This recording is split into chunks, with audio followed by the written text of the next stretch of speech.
My name is Adrian, 29 years old, and my wedding day almost fell apart when my father chose my sister over me. After agreeing to walk me down the aisle, he backed out when Vanessa suddenly scheduled her party the same day. The sister who had always been jealous of me had won again, or so I thought. What my father never expected was who would step in to take his place, and his reaction when he found out still sends shivers down my spine. Before I continue my story, let me know where you are watching from in the comments below. Hit that like button and subscribe to hear more family drama stories that will make yours seem normal. Growing up in a middle-class neighborhood in Allentown, Pennsylvania, our family seemed picture-perfect from the outside. Our modest two-story home with the white picket fence and well-maintained garden was the envy of the block. Mom planted tulips every spring, and Dad would spend weekends teaching me how to ride a bike or throw a baseball.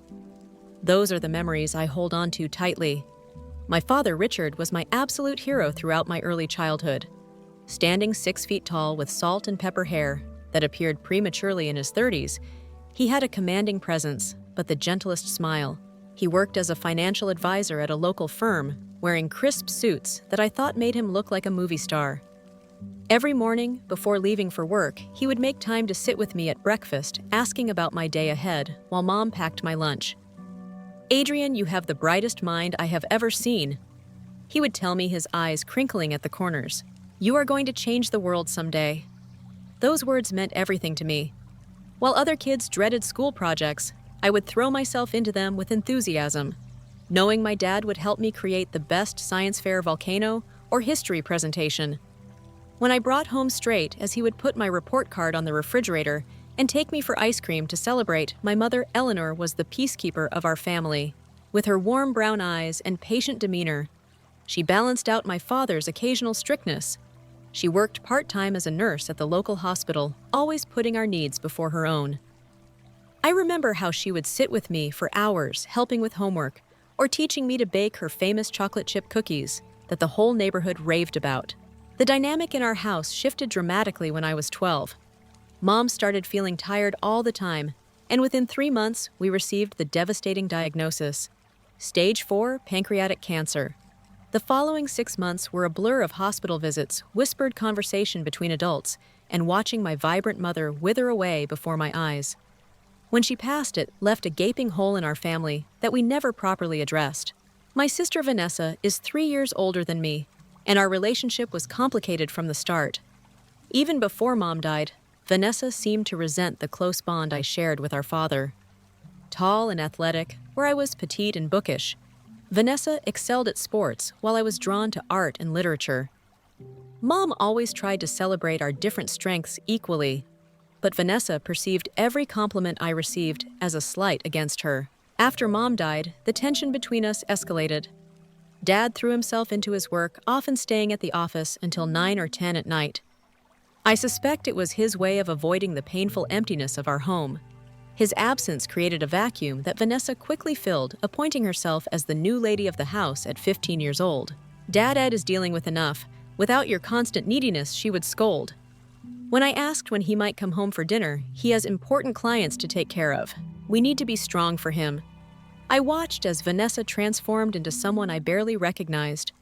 She began cooking meals, though the he were nothing like Mom's, and taking control of household decisions. Dad seemed grateful for her stepping up, and their relationship strengthened, while mine with him began to deteriorate. The business success that followed Mom's death only made things worse. Dad was promoted to senior partner at his firm, which meant more money, but even less time. Vanessa manipulated this situation masterfully, using guilt trips and emotional tactics to maintain her position as his favorite. Adrian just spent $60 on art supplies. She would tell him conveniently, omitting that it was for a school project he had forgotten about. Or Adrian said she does not need you to come to her band concert because she knows how busy you are. When I had actually been counting the days, hoping he would attend. By the time I reached high school, Vanessa had crafted an entirely false narrative about me to our father. According to her, I was rebellious, ungrateful, and only interested in my friends. The truth was that I had retreated into my studies and art as a way to cope with losing both my mother and, increasingly, my father. The ultimate betrayal came during my junior year, when I was nominated for a prestigious art scholarship. The award ceremony was scheduled on a Thursday evening, and I had reminded Dad for weeks. The night before, I overheard Vanessa on the phone with him. "Adrian told me she does not want to make a big deal about tomorrow," she said. "Actually, she mentioned that having you there might make her nervous. Maybe you should just send a card or something." The next day, I sat alone at the ceremony, watching other students with their proud parents as I accepted my award. Dad sent a text message with congratulations, mentioning he had an important client dinner. I later discovered from his assistant that Vanessa had called his office, claiming I had asked to reschedule the ceremony, causing him to book another commitment. When I confronted her, Vanessa simply shrugged. "You always want all the attention. It is pathetic." By 18, I could not wait to leave for college. I applied to schools on the other side of the state, eager for distance from the toxic environment at home. The University of Pittsburgh offered me a partial scholarship, and I threw myself into campus life, limiting visits home to major holidays, where I would endure Vanessa's subtle jabs and my father's distant politeness. It was during my sophomore year that I met Benjamin. We shared an English literature class, and he asked to borrow my notes. After missing a lecture due to the flu, tall with kind eyes and a quick smile. Benjamin was studying engineering and had a logical mind that balanced my more creative thinking. Our coffee meetup to exchange notes turned into a 3-hour conversation, and within a month, we were inseparable. Benjamin came from a warm, boisterous family that immediately embraced me. His mother, Laura, a kindergarten teacher with a talent for making everyone feel special. His father, Henry, a civil engineer with a dry sense of humor, and his younger brother, Noah, all welcomed me into their home as if I had always belonged there. Through 4 years of college and into our early careers, Benjamin remained my rock. He understood my family issues without judgment, holding me when holidays with them left me in tears, and celebrating my achievements when my own father failed to acknowledge them. After graduation, I secured a position at a marketing firm in Philadelphia, while Benjamin joined an engineering consultancy in the same city. We rented a small apartment together, building our careers and our relationship far from the shadow of my family. Drama. I maintained obligatory monthly calls with my father, which were typically brief and superficial. Vanessa, now working in real estate and still living in our hometown, continued to position herself as the dutiful daughter, making sure to remind me on the rare occasions we spoke that she was the one taking care of Dad. By 27, I had been promoted to marketing executive leading campaigns for major clients and earning recognition in the industry. Benjamin had similarly advanced in his field, and our life together was fulfilling beyond what I had imagined possible. The wounds from my family remained, but I had created a new life where I was valued and loved. Benjamin proposed on our 5th anniversary. He had planned an entire day reminiscent of our first date's breakfast at the cafe where we used to study a visit to the art museum. I loved and dinner at the Italian restaurant where we had celebrated my college graduation. When the dessert arrived, I found a small velvet box next to my tiramisu.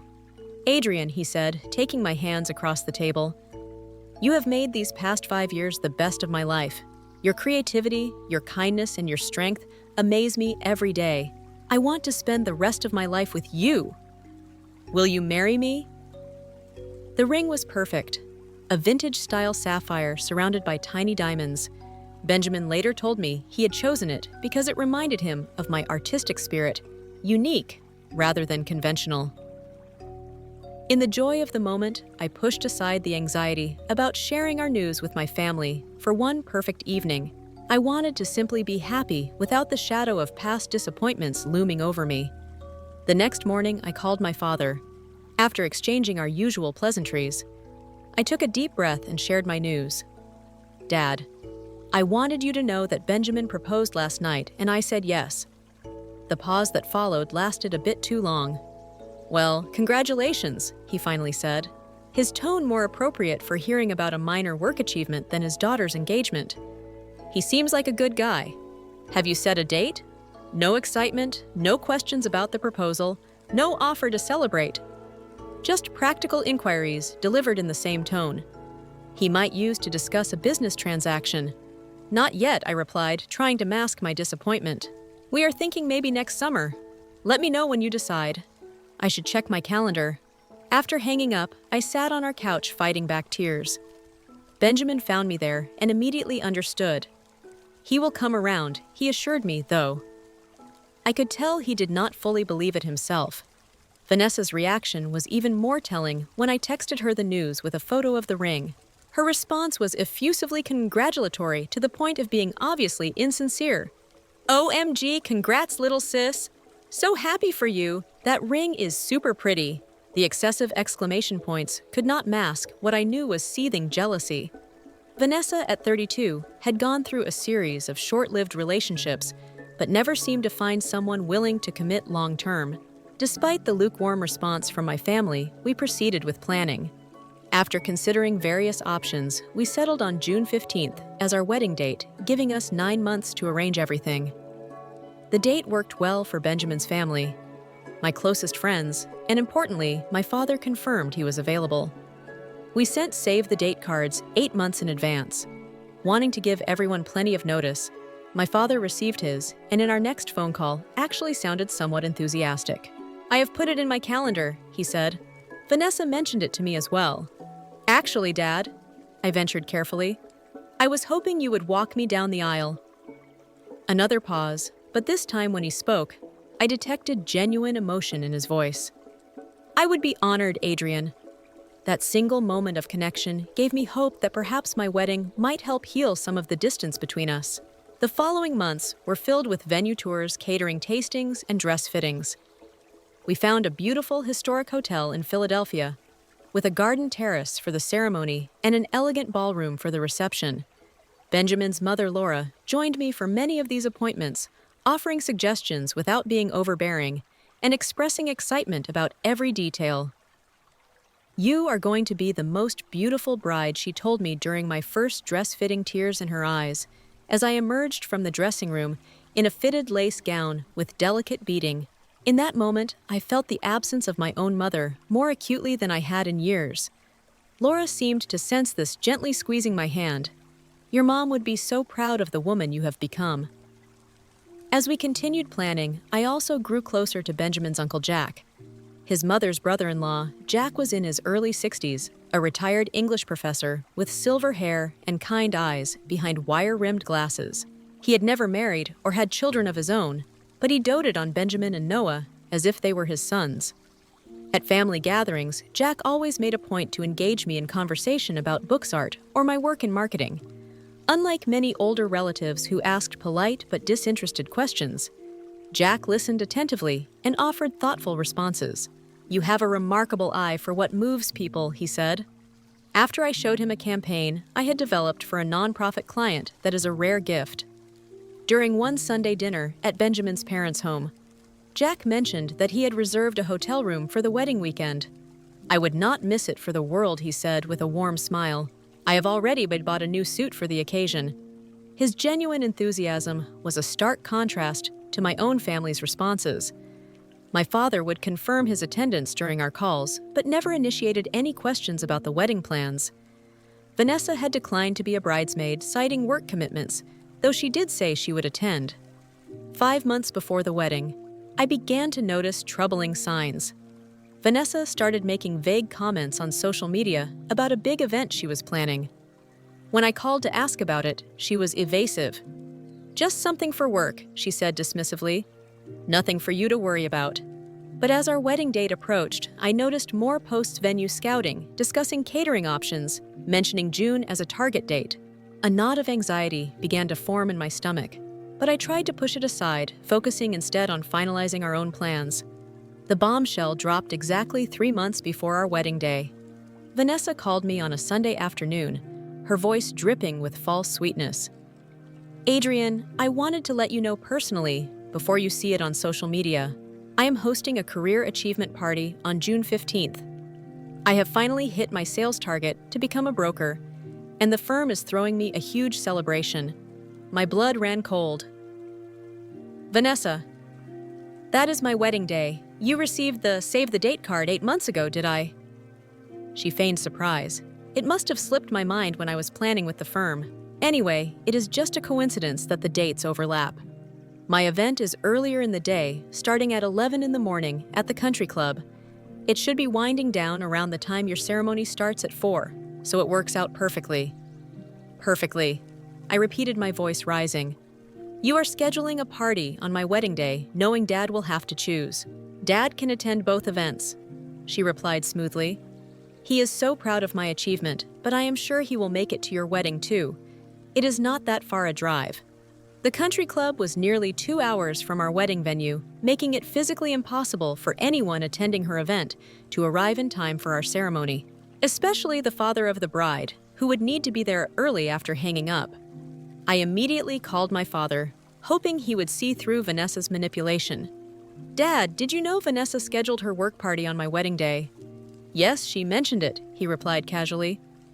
It is unfortunate timing, but these work events can be hard to reschedule. It is a big achievement for her. But Dad, how will you attend both? You are supposed to walk me down the aisle. I will make it work. Adrian.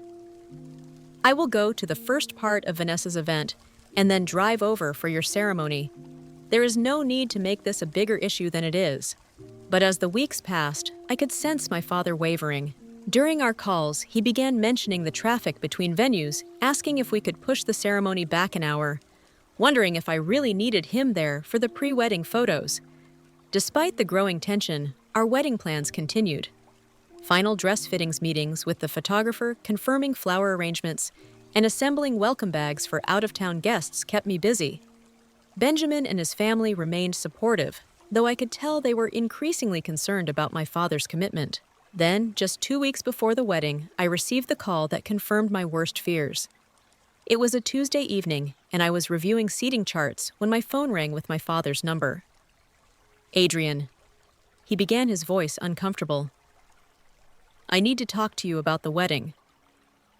The formality in his tone told me everything before he even continued. I have been thinking about the logistics for June 15th, and I do not think I can make it to the ceremony on time. Vanessa's event is really important to her career, and as her father, I need to be there for the whole thing. The timing just does not work out. I gripped the phone tightly, fighting to keep my voice steady. You are choosing not to walk me down the aisle at my wedding? It is not about choosing, he said defensively. It is about practical timing. Vanessa's event is earlier, and I cannot be in 2 places at once.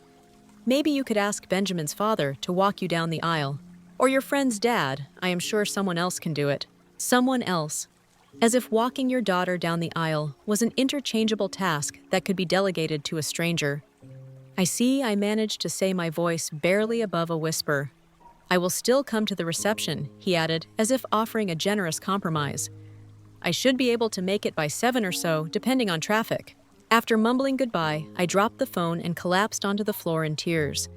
Benjamin found me there 20 minutes later, when he returned from work, immediately rushing to my side. He is not coming. I sobbed into his shoulder. He is choosing Vanessa's party over walking me down the aisle. Benjamin held me tightly, his own anger evident in his tense shoulders and clenched jaw. I am so sorry, Adrian. He does not deserve you. That night, as we lay in bed discussing options, Benjamin gently raised the possibility of postponing the wedding. We could move it to another date, he suggested.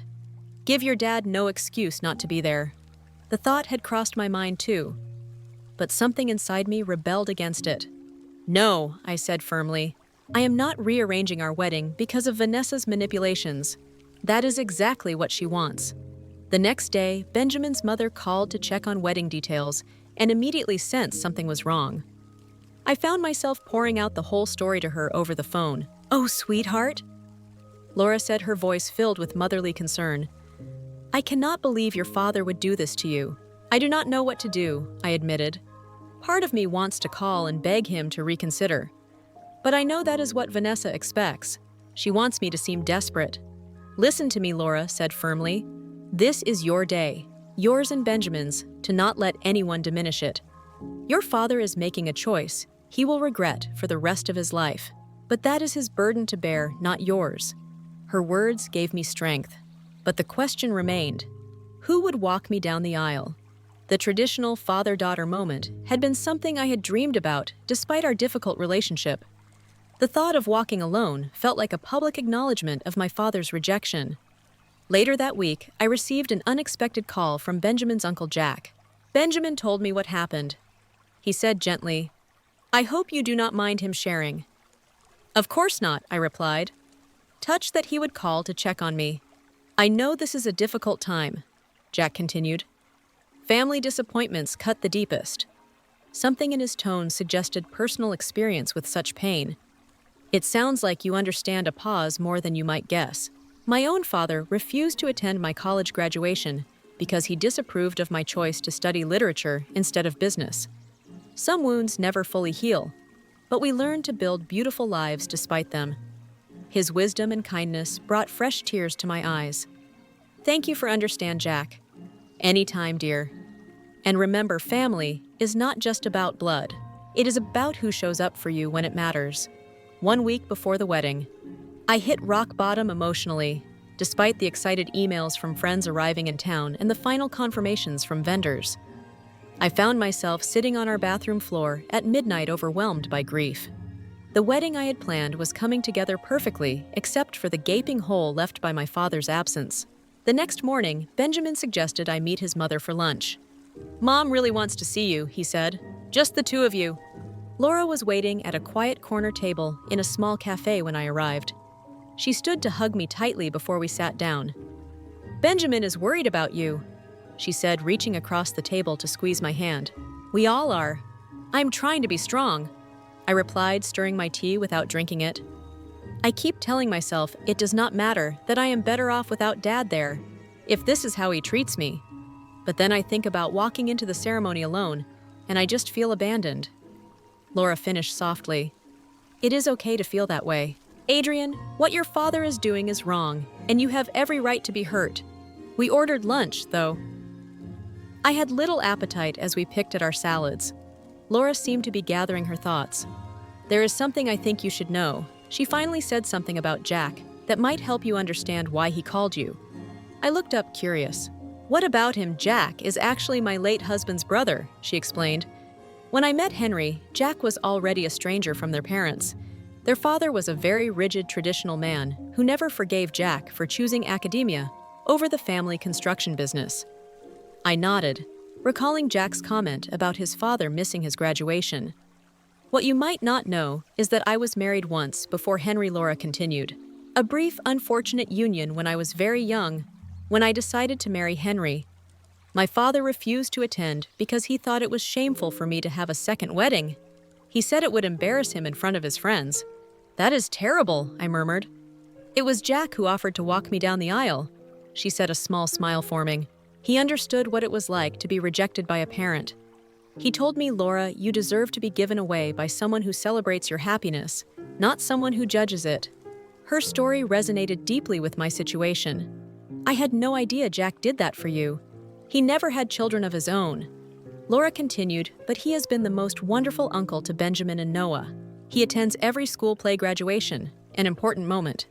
He shows up. Adrian, that is what real family does." The implication of her story was clear, but she was too tactful to say it directly. Still, the idea began to form in my mind. "Do you think I started hesitantly? Would it be inappropriate to ask Jack if he would walk me down the aisle?" Laura's eyes filled with tears. "Oh, sweetheart, I think it would mean the world to him. But this has to be your decision, not something you feel pressured into." I spent the next day considering the idea, turning it over in my mind. Jack had always shown genuine interest in my life and had been nothing but kind to me since I entered Benjamin's family. There was something poetic about being walked down the aisle by someone who truly understood parental rejection. That evening, I called Jack and asked if we could meet for coffee the following day. He agreed immediately, and we arranged to meet at a bookstore cafe near his apartment. When I arrived, Jack was already there. A stack of books on the table and 2 coffees waiting. "I took the liberty of ordering your usual," he said with a warm smile. "Vanilla latte with an extra shot." Right. The fact that he remembered such a small detail about me only confirmed what I already knew about his character. After some small talk about the books he had purchased, I gathered my courage. "Jack, there is something I wanted to ask you." He set down his coffee cup, giving me his full attention. "Anything, Adrian. I do not know if Benjamin told you, but my father has decided not to walk me down the aisle." The words still hurt to say out loud. Jack nodded solemnly.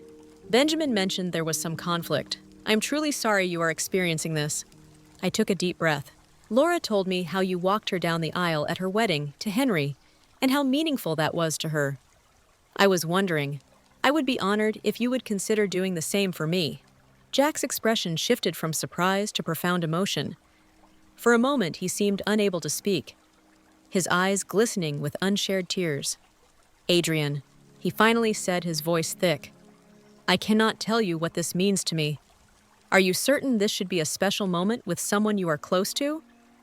I am absolutely certain, I replied, feeling more confident by the second. You have shown me more genuine interest and support in the years I have known you than my father has in a decade. I would be proud to have you walk me down the aisle. Jack reached across the table and took my hand in his. Then I accept with all my heart. It would be one of the greatest honors of my life. The weight that had been crushing me for weeks suddenly felt lighter. Jack was right. Family was about who showed up, not just shared DNA. The final days before the wedding were a whirlwind of activity. Final vendor confirmations, welcome bags to assemble out-of-town guests beginning to arrive. Through it all, I felt a new sense of peace about my decision. I made one last attempt to reach out to my father, calling him 3 days before the wedding. Dad, I just wanted to confirm whether you are still planning to come to the reception. Yes, I should be able to make it after Vanessa's event, he replied, sounding distracted. Probably around 7:30 or 8. I swallowed hard. I also wanted you to know that I have asked Benjamin's Uncle Jack to walk me down the aisle. A pause. Who Jack Harris? Benjamin's uncle. He has been very supportive throughout our relationship. I see. His tone was unreadable. Well, I suppose someone has to do it if I cannot be there on time. His dismissive response only confirmed I had made the right choice. The night before the wedding, we held a small rehearsal dinner at a restaurant near the hotel. Jack attended looking distinguished in a charcoal suit.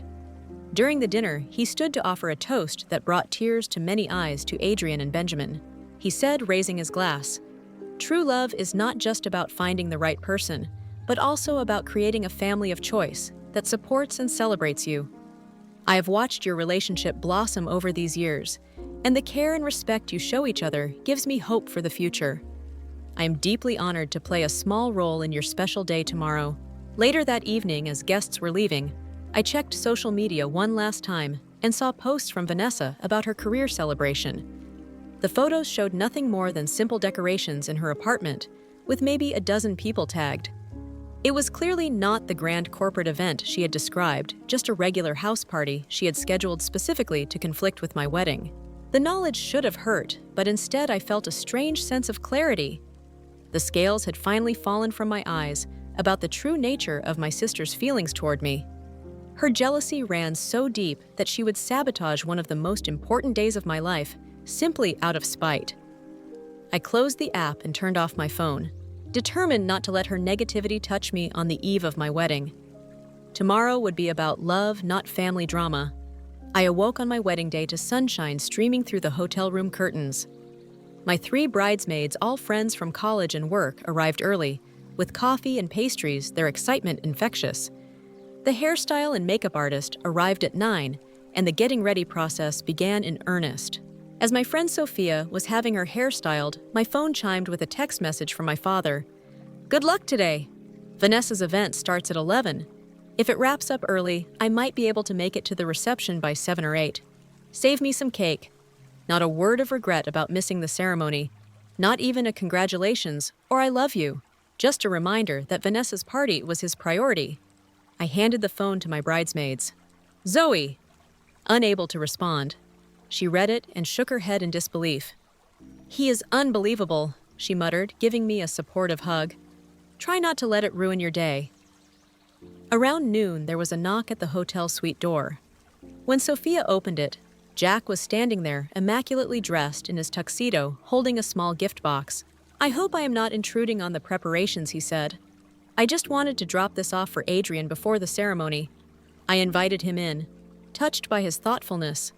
The bridesmaids discreetly moved to the bedroom area of the suite to give us a moment of privacy. "You look absolutely radiant," Jack said, his eyes crinkling with genuine warmth. Benjamin is a very fortunate young man. Thank you for coming by, I replied. And for everything else. Jack handed me the small box. I wanted you to have this today. It belonged to my mother, and I have been saving it for a special occasion. Inside was a delicate vintage handkerchief, edged with intricate lace and embroidered with tiny blue flowers. Something old, something blue, Jack explained. My mother carried it on her wedding day in 1930. I thought perhaps you might like to have it with you today. Tears welled in my eyes at the sentiment. It is beautiful, Jack. I would be honored. There is one more thing, he added, reaching into his pocket. Laura asked me to give you this. It was meant to be a surprise. He handed me a small velvet pouch.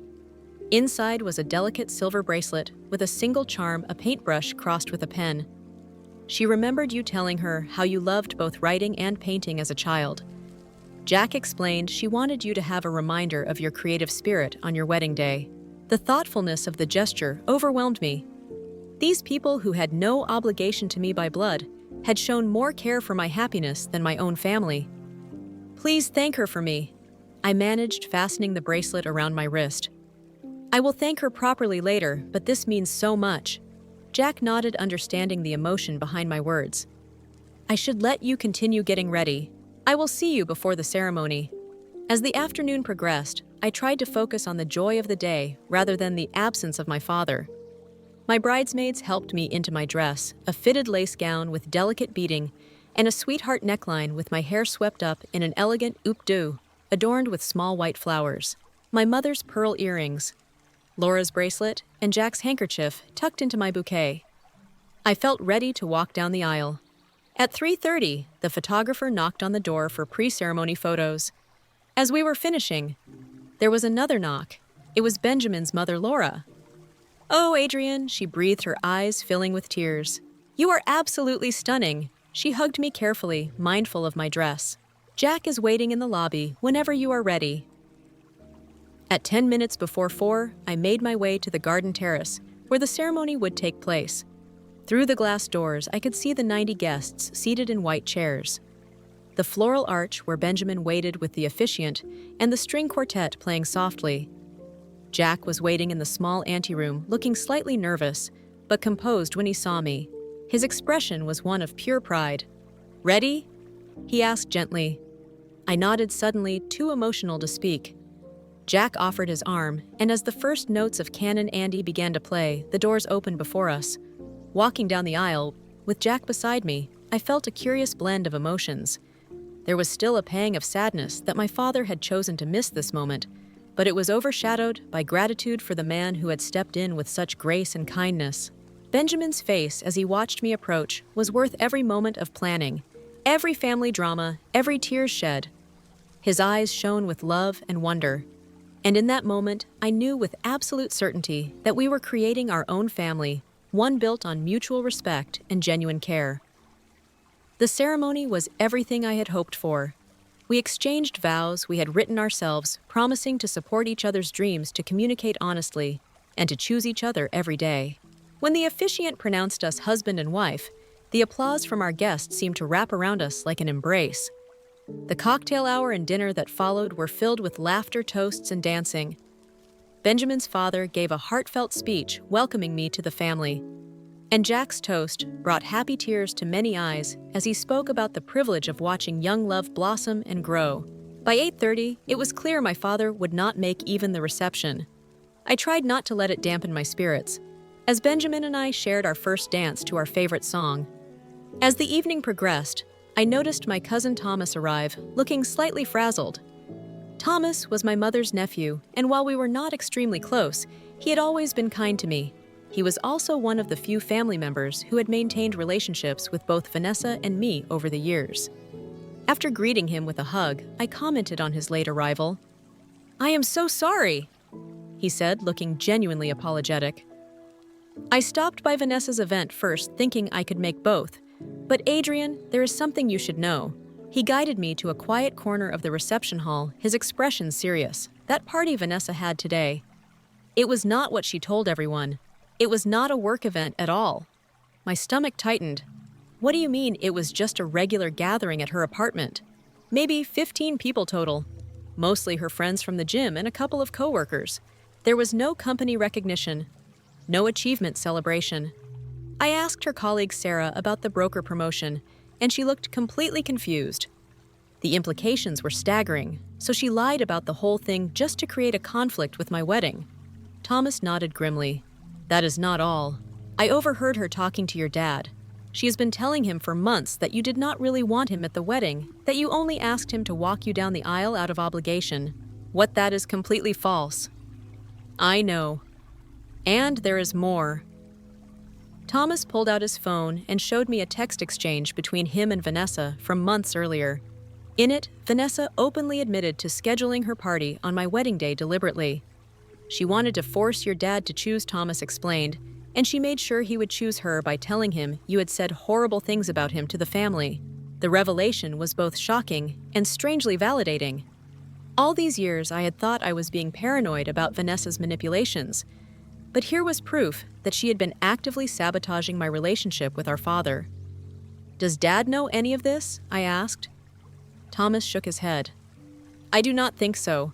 I tried to tell him today, but Vanessa kept interrupting and eventually pulled him away. I am so sorry, Adrian. I should have realized what was happening sooner. I hugged my cousin, grateful for his honesty. Thank you for telling me, Thomas. At least now I know the truth. As the reception continued, I tried to process this new information. Part of me wanted to call my father immediately and expose Vanessa's lies, but another part recognized that this was my wedding day and I deserved to enjoy it without family drama. I rejoined Benjamin on the dance floor, pushing thoughts of my sister and father aside for the moment. This day was about our love and our future, not the painful past. The reception was winding down around 10:30, with only about 40 guests remaining, when I noticed a commotion near the entrance. My heart skipped a beat when I recognized my father's tall figure entering the ballroom, looking uncomfortable in a suit that seemed hastily put on. Benjamin noticed him at the same time and squeezed my hand. Do you want me to run interference? I shook my head. No, I need to handle this. My father approached awkwardly, holding a small gift bag. Congratulations, he said stiffly, leaning in for an equally stiff hug. Sorry I am late. Vanessa's thing ran longer than expected. The casual way he referenced missing my entire wedding ceremony made my blood boil, but I maintained my composure. I am glad you could make it for the last hour of the reception if he detected the sarcasm in my voice. He did not acknowledge it. Instead, he glanced around the room, taking in the elegant decorations, the remnants of the wedding cake, the small group of guests still dancing. It looks like it was a nice wedding, he commented, as if discussing a movie he had missed. It was beautiful, I replied. Perfect, actually. An uncomfortable silence fell between us before he thrust the gift bag toward me. This is from Vanessa and me. A set of crystal wine glasses. Thank you, I said, setting the bag aside without opening it. Would you like a drink? The bar is still open. He nodded, and we walked to the bar together. As the bartender prepared his scotch, my father finally asked the question I had been expecting. So who ended up walking you down the aisle? Jack Harris the Searched, replied Benjamin's uncle. My father frowned slightly. The older gentleman in the navy tuxedo, the one who gave that toast earlier. I nodded, scanning the room and spotting Jack chatting with Laura and Henry at a nearby table. Yes, that is him. You had a stranger walk you down the aisle. His tone was incredulous, as if I had made an absurd choice.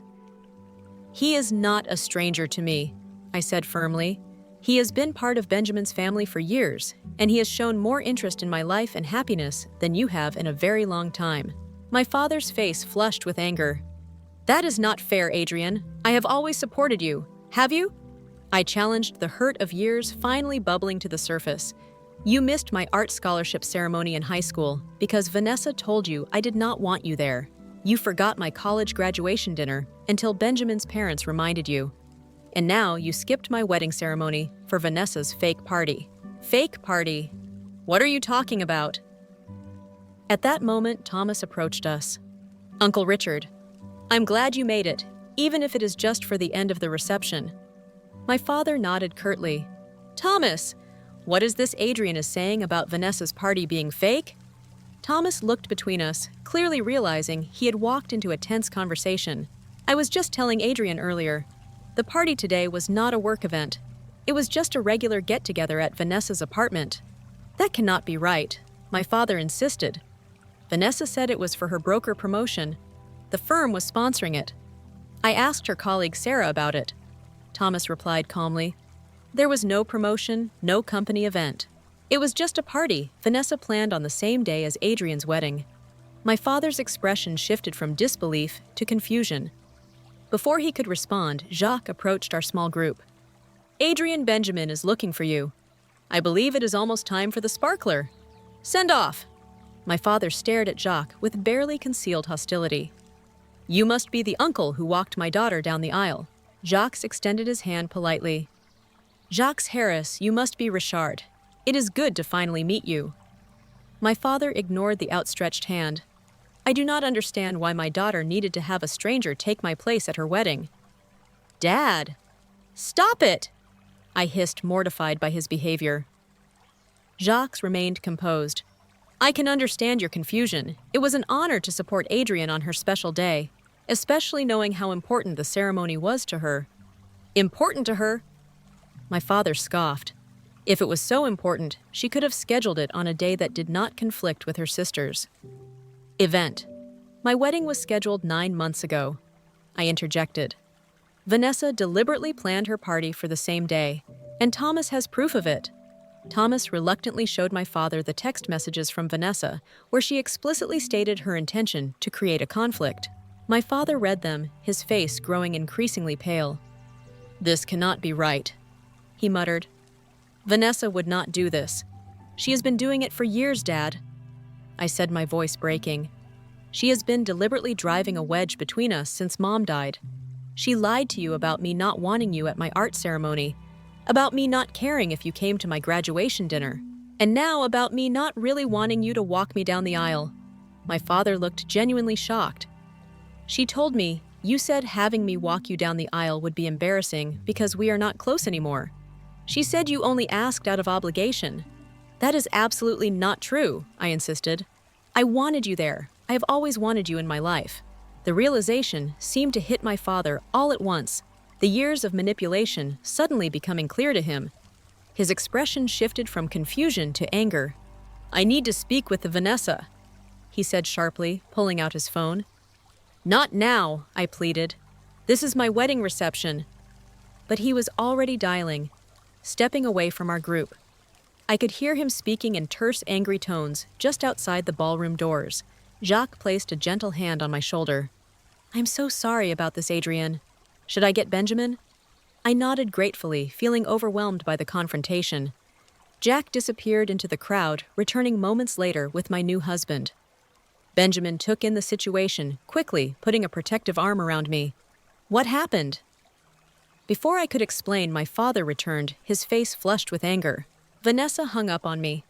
I'm going to her apartment right now to get the truth. Dad, please, I said. Can this wait until tomorrow? This is supposed to be a celebration. I need to know if what you are saying is true, he insisted. If Vanessa has been lying to me all these years, she has... Thomas confirmed quietly. I am sorry, Uncle Richard, but it is true. My father looked at me, then at Jack, who was standing supportively beside Benjamin and me. Something about seeing us together seemed to trigger a fresh wave of anger in him. So you replaced me with him, he demanded, gesturing toward Jack. Some random old man you barely know. Jack stepped forward, his voice calm but firm. Mr. Evans, I understand you are upset, but this is neither the time nor place for this conversation. Today is about Adrienne and Benjamin's marriage, not about past grievances. Do not tell me what this day is about. My father snapped. She is my daughter. Then perhaps you should have acted like her father, Jack replied evenly. Being a father means showing up not just when it is convenient, but when it matters most. The simple truth of Jack's words seemed to hit my father like a physical blow. He stared at Jack, then at me, his anger suddenly deflating into something that looked almost like shame. I need to go, he said abruptly. I need to talk to Vanessa without another word. He turned and strode out of the ballroom, leaving an uncomfortable silence in his wake. Benjamin pulled me close. Are you okay? I nodded, though tears threatened. I just wish he could have seen the truth sooner. Jack. Steady presence beside us was comforting. Family revelations are never easy, Adrian, but sometimes they are necessary for healing to begin. Laura and Henry joined us, having witnessed the confrontation from a distance. Laura hugged me tightly. Do not let this overshadow your beautiful day. You and Benjamin deserve all the happiness in the world. We rejoined the remaining guests for the sparkler send-off, creating a magical tunnel of light as Benjamin and I ran through to our waiting car. Despite the confrontation with my father, I felt a curious sense of peace as we drove away. The truth was finally out in the open. And whatever happened next, I had a new family who truly valued me. Benjamin and I spent 2 blissful weeks honeymooning in Greece, exploring ancient ruins by day, and enjoying romantic dinners by the Mediterranean at night. The distance from family drama allowed me to process everything that had happened and gain perspective on the revelations of our wedding day. I had turned off notifications from my father and Vanessa, determined to enjoy this special time with my new husband. But when we returned to our apartment in Philadelphia, reality was waiting in my voicemail and email inbox. There were 5 messages from my father, each progressively more apologetic. The final one, left just 3 days before our return, was particularly raw. Adrian, I do not know if you are listening to these messages, but I need to tell you that you were right about Vanessa. After the wedding, I went to her apartment and confronted her with those text messages Thomas showed me. At first, she denied everything, but when I pressed her, she finally admitted the truth. She has been manipulating both of us for years, telling me you did not want me in your life, while telling you I was too busy for you. I cannot believe I was so blind. I understand if you never want to speak to me again, but I hope someday you will give me a chance to make this right. I am so sorry I missed your wedding. It was unforgivable. There were no messages from Vanessa, but a terse email stating she was taking some time away from family drama and would be traveling for work indefinitely. I sat on her couch staring at my phone long after the messages ended. Benjamin sat beside me, holding my hand in silent support. "What are you thinking?" he finally asked. "I do not know," I admitted.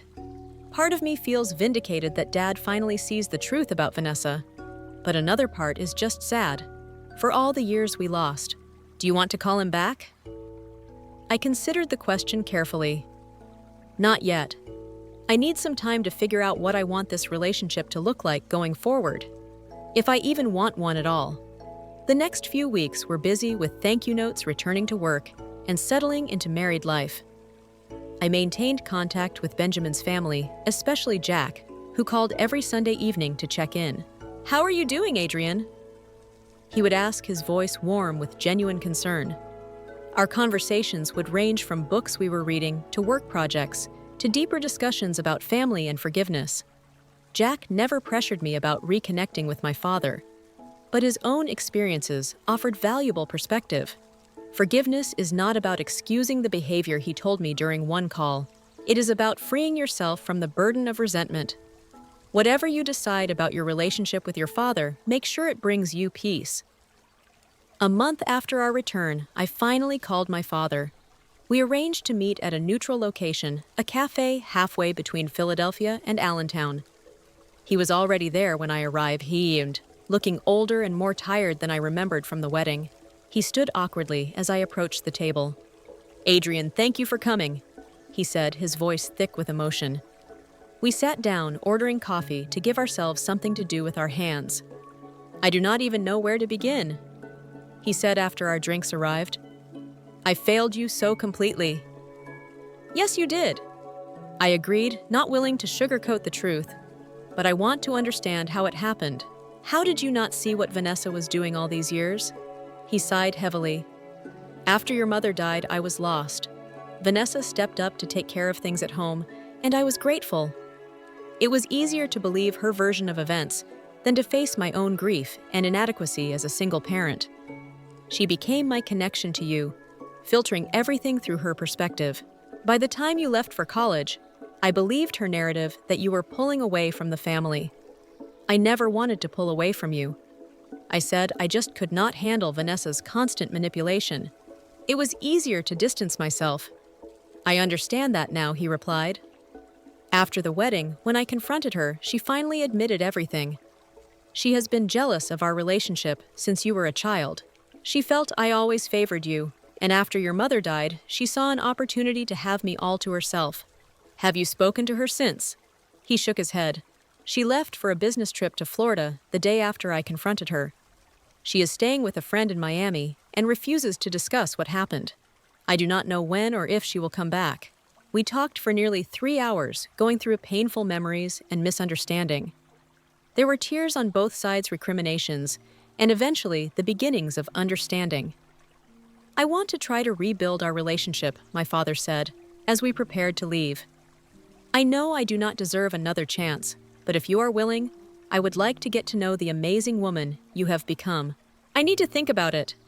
I replied honestly, "This is not something we can fix in one conversation." He nodded, accepting my boundary. "Take all the time you need. I will be here when you are ready." Over the following months, we began a careful reconciliation. Weekly phone calls became regular visits. I introduced him properly to Benjamin's family, including Jack, who displayed remarkable grace in welcoming my father. Despite their awkward first meeting 3 months after our first reunion, my father suggested a family dinner at his home, including Benjamin's parents and Jack. It was a tentative step toward blending our families, and while there were awkward moments, there was also genuine effort on all sides. After dinner, I found my father and Jack in the living room, deep in conversation. "I want to thank you for being there for Adrian. When I was not," my father was saying, "walking her down the aisle should have been my privilege. But you did it with honor." Jack nodded thoughtfully. "She is a remarkable young woman. You should be very proud of who she has become largely through her own strength and determination." "I am my father." "Agreed. I just wish I had been more present to see it happening." Their conversation gave me hope that perhaps the wounds of the past could truly heal with time and effort. Vanessa remained distant occasionally, sending impersonal text messages or holiday cards, but avoiding any real conversation about what had happened. I came to accept that some relationships might never be repaired, and that was okay. 6 months after the wedding, we hosted our first Thanksgiving as a married couple. Our dining table was filled with Benjamin's family, my father, cousin Thomas, and a few close friends. Vanessa was invited, but declined without explanation. As we went around the table sharing what we were thankful for, my father's voice broke with emotion. "I am thankful for second chances," he said simply, "and for a daughter whose capacity for forgiveness humbles me every day." When it was Jack's turn, he smiled warmly around the table. "I am thankful for the reminder that family is created through love and choice, not just biology, and I am especially thankful to have gained another niece in Adrian, whose courage and grace inspire me." On our 1-year anniversary, Benjamin and I held a small dinner party to celebrate. Jack surprised us with a toast that brought tears to my eyes. 1 year ago, I had the privilege of walking this beautiful young woman down the aisle to marry the man she loves.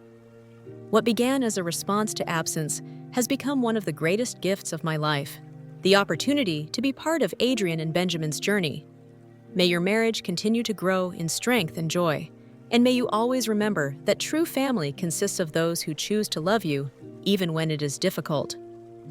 As I reflect on the journey that brought us here, I realized that sometimes life's greatest wounds can lead to unexpected healing. My father's absence on my wedding day led to Jack's presence, which in turn created a bridge for my father's return to my life. The family I have now includes both those I was born to and those I have chosen. All imperfect, all valuable in their own ways.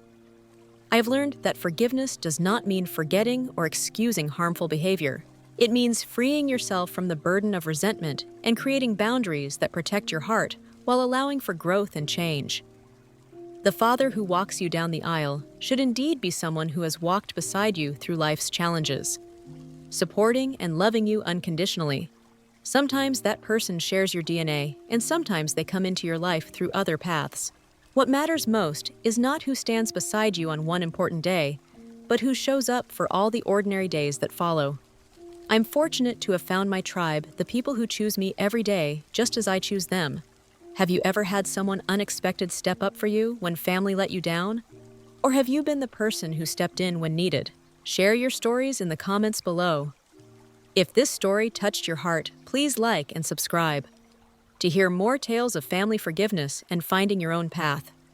And remember, sometimes the most beautiful families are the ones we create through love and choice, not just the ones we are born into. Thank you for listening, and may you find your own tribe of people who choose you every single day.